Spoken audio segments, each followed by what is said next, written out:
We do give you all a very warm welcome this evening. I have to emphasise warm because of the coldness outside, but we do give you a warm welcome to our carol service, and this is the time of year that we celebrate Christmas and enjoy all the excitement and all the fun. It's of course a time of madness and a time of excitement for the children especially, and for many of us. We're looking forward to this occasion at this carol service, even though once again, like last year, the weather has stopped a number of people from coming to our service. Loads of people have sent their apologies. They can't get out from where they live and wherever they are. However, you've chosen to come, and we are glad that you have set aside to remember this all-important truth that God came down to earth in the form of a man, and that man being the Lord Jesus Christ. That's why we celebrate this time of year, Christmas, as we remember the incarnation. Let me just mention a couple of things before we go ahead with our service. First of all, I'd like to invite you all to remain behind after the service at a time of refreshment at the back, food. I believe we've got sausage rolls and mince pies and drinks, whatever. You're more than welcome to stay behind and have refreshment.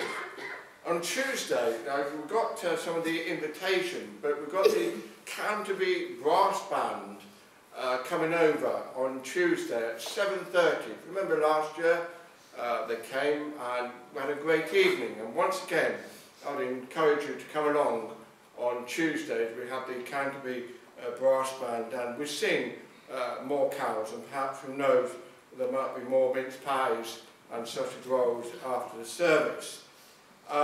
Next Saturday is our Christmas Day service at 10:30. It'd be great if you came along to the service then, and if you're a youngster, child, whatever, who'd like to show us your toys or presents or gifts that you've been given on that morning, we would invite you to come and bring them along, and so we can see what you've got. We also have more information about various activities in the church. We have the one-to-one magazine, the community magazine that's been going out into the neighbourhood. If you want to know about more activities of the fellowship, then please take some, and that gives us all the details of all the activities that goes on in this church. Well, as I say, this is our carol service, and we'll be having all the carols and the overhead projector. That way you're able to stand up and lift up and project your voices so you can sing nice and clearly. And we're going to do that by singing our first carol. Our first carol, First Noel. We'll stand and sing our first carol.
Let us turn to our God in prayer and pray. Let's then sing our next carol. Our next carol again in the overhead projector. We'll stand and sing in the bleak mid-winter. Let's stand and sing this carol then.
Well, good evening everybody. For those of you who don't know me, my name's David Chalkley. My wife Sylvia and I are both members of the church here at Wigmore. We're both Christians. Actually, Christmas and this Christmas carol service each year are very special to us as they focus our minds on the one person who has done more for us in our lives than any other. And that person is the Lord Jesus Christ, whose birth we celebrate at this time of the year, of course. As man and wife, Sylvia and I have shared many of life's experiences, but we both have very different stories to tell. In the next few minutes, I'd just like to mention a few of the things that have had an impact on my life. Well, I was brought up as one of 4 children, 2 boys and 2 girls in Luton in Bedfordshire.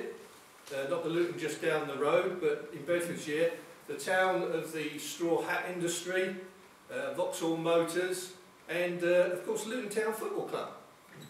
My brother and I spent some happy times on the terraces there at Kenilworth Road, which is Luton Town's ground, and we still support them to this day. Long time. That's real staying power, actually. You Gillingham supporters, you don't really know what adversity and bad luck's all about, actually. Well, there you go. Yet, well, I should say. But the big impact on my life in those days was not football, but my mother and my father.